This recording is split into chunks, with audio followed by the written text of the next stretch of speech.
Welcome to the Hot News Channel, where we strip away the noise to analyze today's breaking stories.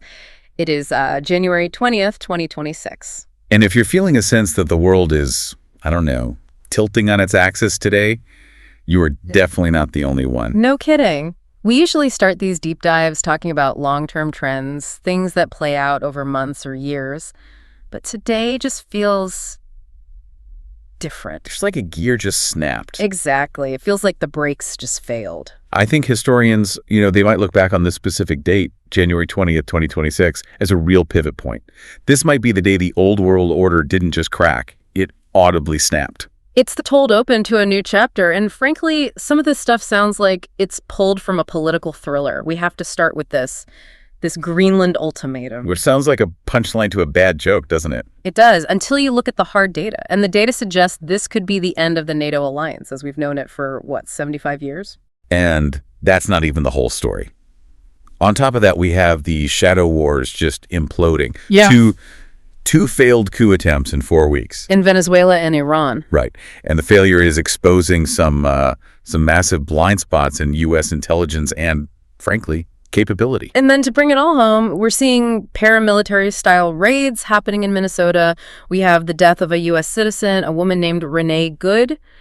And it raises this awful question people are starting to whisper, is the war coming home? It's a heavy, heavy docket today.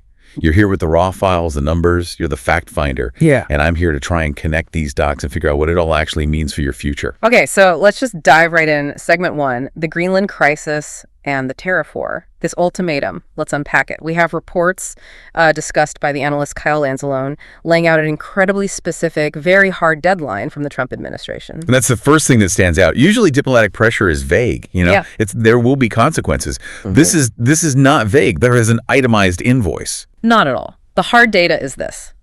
Starting February 1st, that's less than 2 weeks from now, a 10% tariff hits any country perceived as, and this is the quote, playing games regarding the U.S. acquisition of Greenland. 10% is the starting point. It's the starting point because on June 1st, 2026, that tariff hikes to 25%.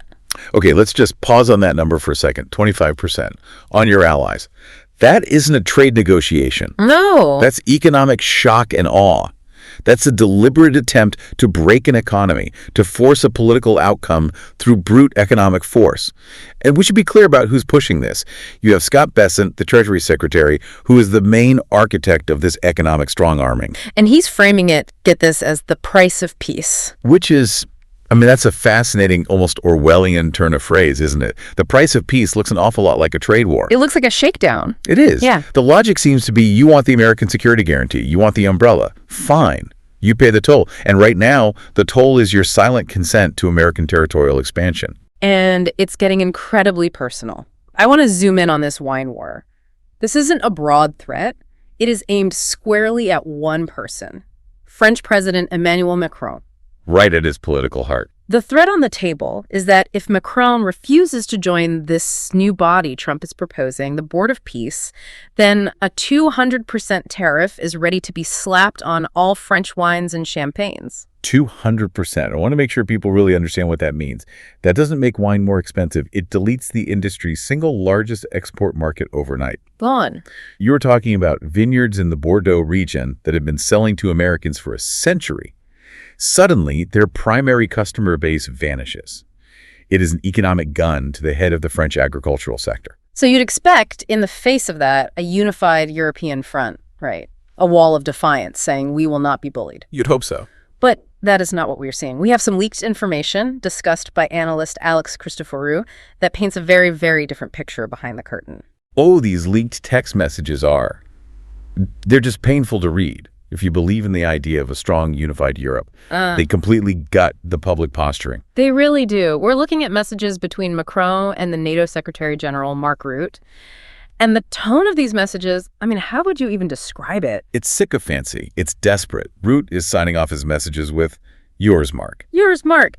It reads less like a discussion between partners, between equals, and more like a nervous regional manager reporting to the CEO. It's cringeworthy, but it's also incredibly revealing. It shows the truth, which is that Europe is, to put it bluntly, absolutely terrified. Terrified of what, though? Of the tariffs or of being cut loose entirely? Both. It's the realization that the security relationship they've relied on for 75 years is now purely transactional. And this is what I would call imperial humiliation. Explain that. The analysis here is that the Trump administration doesn't view the Europeans as partners anymore. They don't see them as allies in the traditional sense. They see them as vassals, as client states. And frankly, the way Europe is reacting, by projecting weakness, by pleading behind the scenes, it's just validating that exact viewpoint in Washington. And we have proof of this on the ground. It's not just talk. Look at Germany. We have reports that Germany maintained a very small military contingent in Greenland.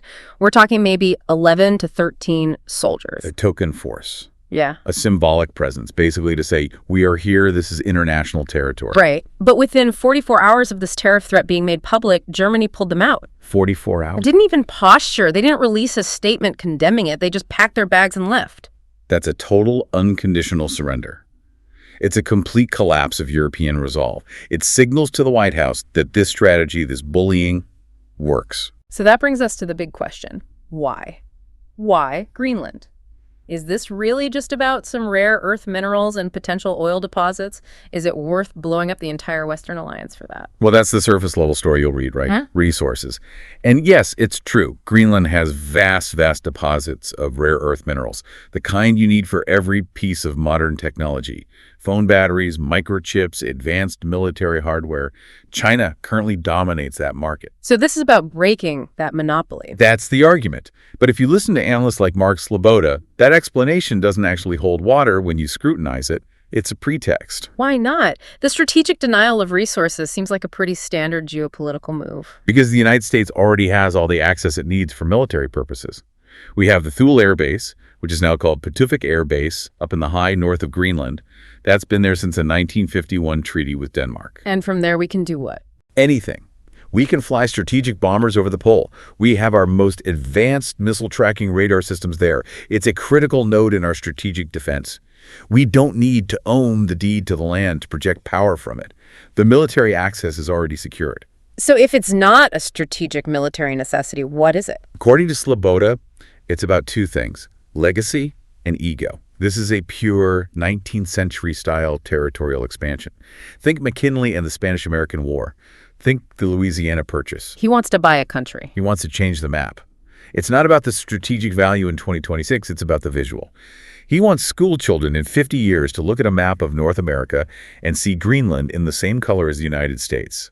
It's a monument to his presidency. It's a visual representation of power, not just a practical one. That's a fundamentally different way of looking at international relations than we've seen in a long time. It's pre-World War I thinking. Yeah. And based on Germany's 44-hour collapse, he might just get away with it.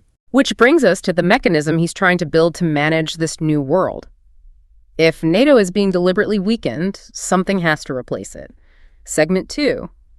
This Board of Peace. And this might be one of the most radical and, frankly, bizarre proposals for international governance we have ever seen. It sounds like something out of a dystopian corporate novel. Let's just break down the structure because the details are critical.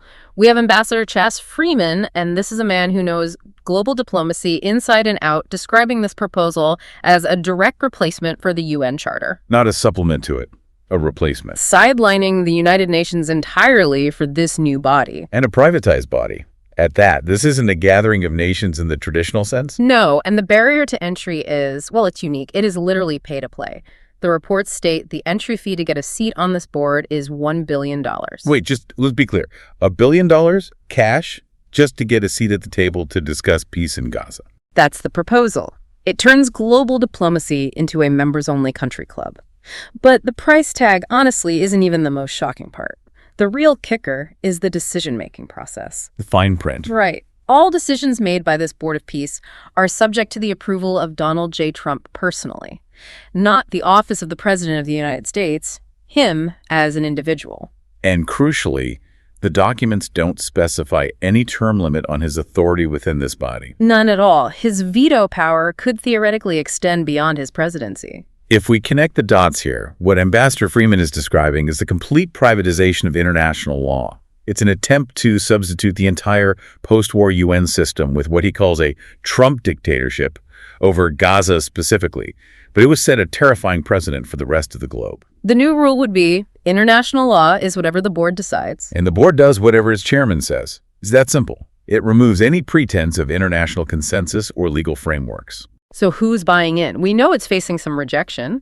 We already mentioned Macron is declining, despite the threats to his wine industry. He's holding out for now. But here's a twist that reveals the internal power dynamics. Turkey wants in. They are reportedly willing to pay the billion-dollar fee. Which makes sense. Turkey is a major regional power. They're a NATO member. They have huge interests in the stability of the Middle East. Of course, they'd want a seat at the table. But they're being blocked. Right. And not by the U.S. They're being blocked by another potential board member. By Israeli Prime Minister Netanyahu? Exactly. Netanyahu refuses to let any Turkish officials join the board. So what does that tell you? You have a club where membership is for sale, but even if you have the money, your rivals can blackball you. It shows this isn't an open forum. It's a hand-picked clique designed to produce a specific outcome. So for the millions of people actually living in Gaza, what does this board actually plan to do? We're talking about high-level politics, but this has devastating real-world consequences. Well, the analysis strongly suggests this is all a mechanism to legitimize what is being called a new Nakba. And for our listeners, let's just clarify. The Nakba, or catastrophe, refers to the mass displacement of Palestinians during the 1948 war. Correct. And the fear, which seems to be backed up by the very structure of this Board of Peace, is that the plan involves another mass forced displacement of Palestinians from Gaza. It would be a joint U.S.-Israeli administration of the territory that completely and permanently bypasses any Palestinian aspirations for statehood. So it's not a peace negotiation? Not in any sense of the word. A negotiation requires at least two sides talking. This is the imposition of a new reality, managed and rubber-stamped by a board of directors who paid $1 billion for the privilege. It's corporate imperialism. That is a perfect way to put it. It treats a people and their land like a distressed asset to be acquired, liquidated, and reorganized for the benefit of the shareholders. Now, all of this diplomatic arm twisting is happening out in the open. But at the same time, there's a whole other war being fought in the shadows. Segment 3, the shadow war failures in Iran and Venezuela. And this right here is where the narrative of overwhelming American strength starts to run headfirst into a brick wall of reality. Because it's one thing to bully an ally with tariffs. It's another thing entirely to try and overthrow a hardened, hostile government. Let's start with Iran. The last 2 weeks in Tehran have been chaotic. All the reports from our sources indicate this was a coordinated attempt by U.S. and Israeli intelligence, we're talking CIA, Mossad, MI6, to replicate the 1953 coup that put the Shah in power. They wanted a classic color revolution. Get people into the streets, create chaos, paralyze the government, and install your own leadership. And they threw a massive amount of hardware at this operation. The numbers are pretty staggering when you see them. We're told 60,000 rifles were infiltrated into the country from Iraqi Kurdistan. And maybe even more importantly, 50,000 Starlink satellite internet receivers were smuggled in. And that Starlink detail is absolutely crucial to understanding their strategy. The modern playbook for any threatened regime is to shut down the internet. You cut communications, you stop protesters from organizing, you blind them. So Starlink was meant to be the workaround? It was supposed to be the ace in the hole, a parallel, uncensorable communication network for the insurrection, a way to keep the operation alive even during a total internet blackout. But it failed, and not just a little bit, a total catastrophic failure. Why? It failed for two fundamental reasons. One technological, one human. First, the tech. It ran into what some analysts are calling the wall of digital China. What exactly is that? It's the highly advanced firewall, signal jamming, and network intrusion technology that China's been developing for years and which they've reportedly shared with Iran. That, combined with sophisticated Russian electronic warfare tech, allowed the Iranian government to effectively block or disrupt the Starlink signals in key areas. They neutralized the technological advantage. They shut down the digital bridge before the rebels could even cross it. So the communication network they were relying on just went dark. Okay, so that's the tech failure, but you said there was a human element too. Bad intelligence. The worst kind of intelligence. If you read Pepe Escobar's analysis of this, he argues that the West has almost zero reliable human intel on the ground in Iran anymore. They have no real assets inside the country. So where were they getting their information? Who are they listening to? Exiles. They were relying on political exiles living in Paris, in London, in Los Angeles. People who haven't set foot in Iran for 20 or 30 years. And this is a classic, tragic mistake in regime change operations. Think of the Bay of Pigs invasion or the run-up to the Iraq War in 2003. You listen to the people who tell you what you want to hear. Exactly.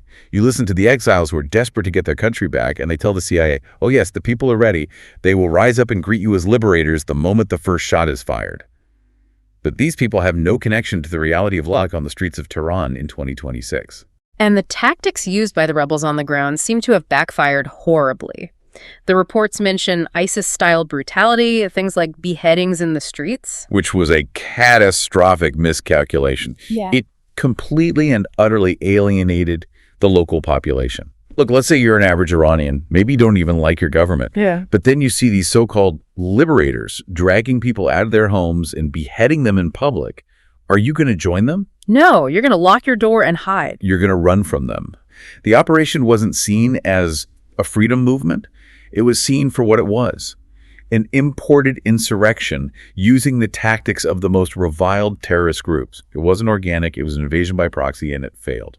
And it's not just Iran. At the exact same time, we have another major operation unfolding on the Venezuelan front. Another front, another failure. Analyst Larry Johnson is reporting an attempt to, for all intents and purposes, kidnap the Venezuelan president and his wife.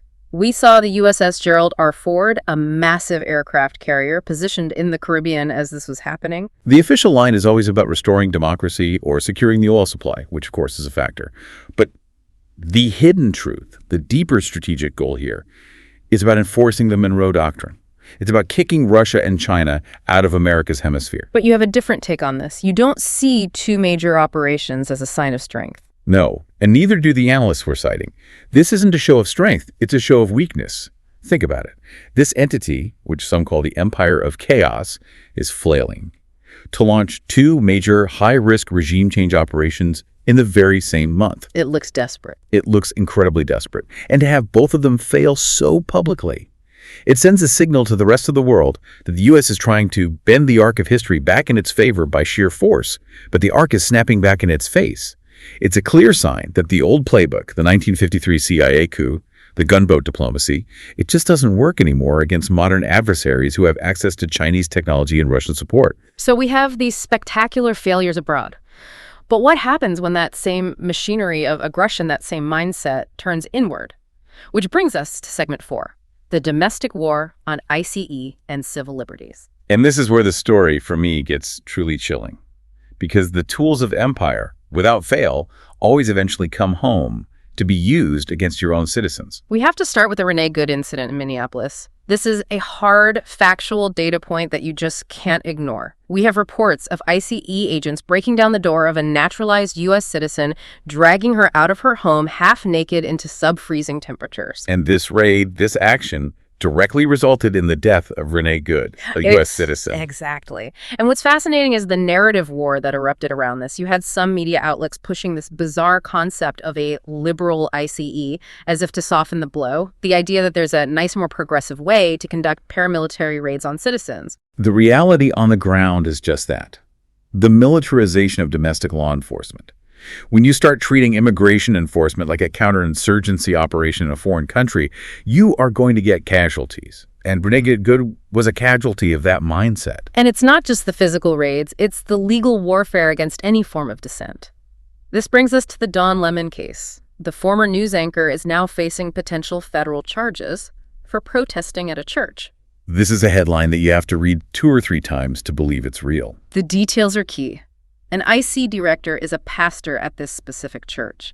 Don Lemon's media crew was embedded with a group of protesters outside.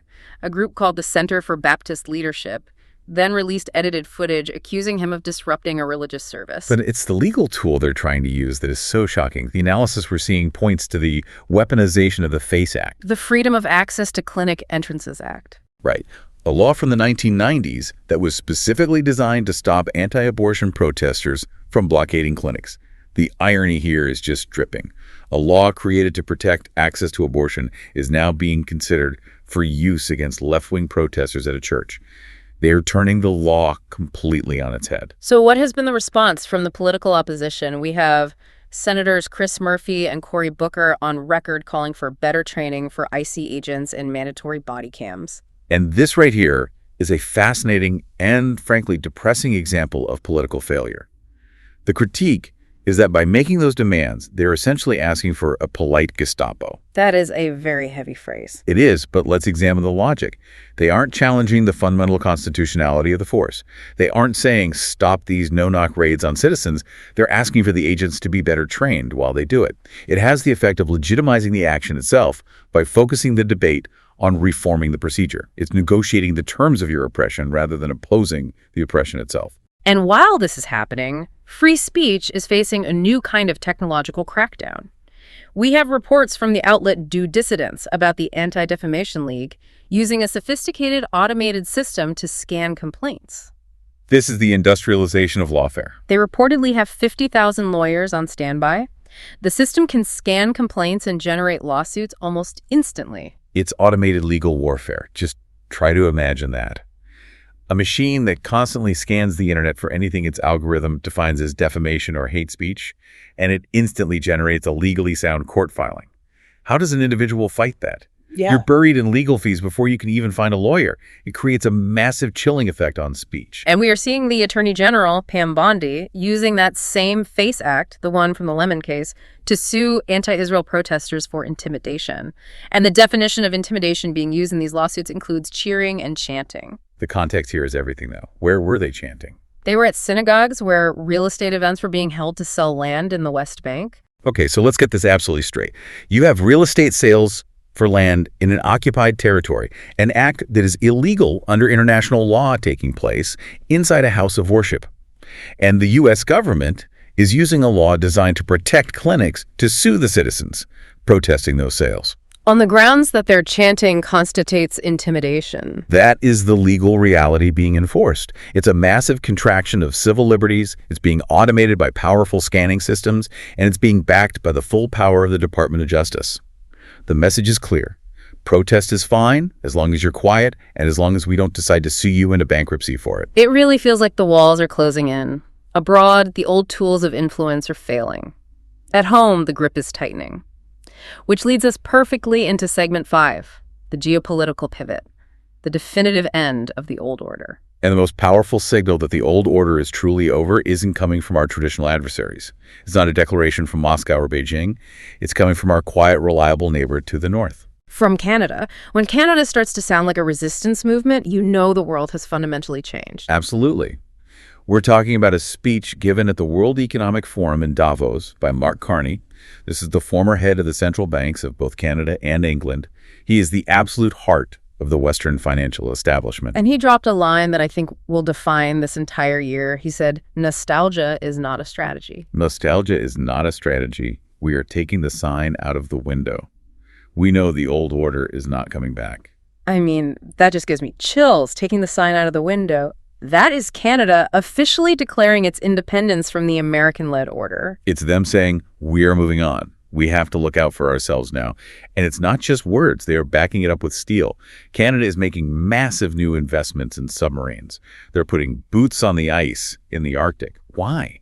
To actively oppose American territorial claims on the Northwest Passage. They're preparing for a conflict over resources with us. They are preparing for a post-American security architecture.